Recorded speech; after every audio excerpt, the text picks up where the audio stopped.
हिरन के बात तो छोड़ो हम कर होश उड़ा दे हो, चढ़ जाई जब जोश तो सब कर होश उड़ा दे हो।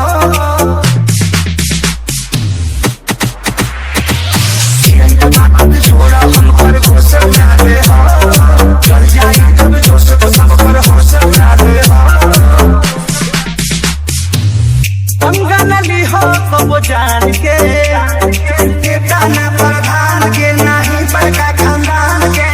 लड़का तो हई ये बाबू हम किसान के, लड़का तो हई ये बाबू हम किसान के। चले डीजे अंगद दीवाना, डीजे अंगद दीवाना, डीजे अंगद दीवाना।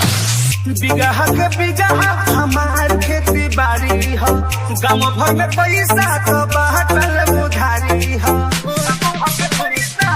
का बुझले बिगहा के बिगहा हमार खेती बाड़ी हो, गाँव भर में पैसा तो बाटल उधारी हो। हीरा होई कोयला के खदान के, नेता ना प्रधान के नहीं बड़का खानदान के। लड़का तो हई ये बाबू हम किसान के, लड़का तो हई ये बाबू हम किसान के। डीजे अंगद दीवाना, डीजे अंगद दीवाना, डीजे अंगद दीवाना, डीजे अंगद दीवाना।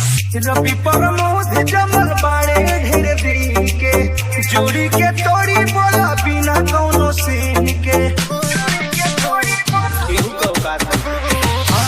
रवि प्रमोद जमल बाड़े ढेर दिन के, जोड़ी के तोड़ी बोला बिना कौनो सीन के। खेलिला न संगे स्वाभिमान के, नेता न प्रधान के नहीं बड़का खानदान के। लड़का तो हई ये बाबू हम किसान के, लड़का तो हई ये बाबू हम किसान के। बुझले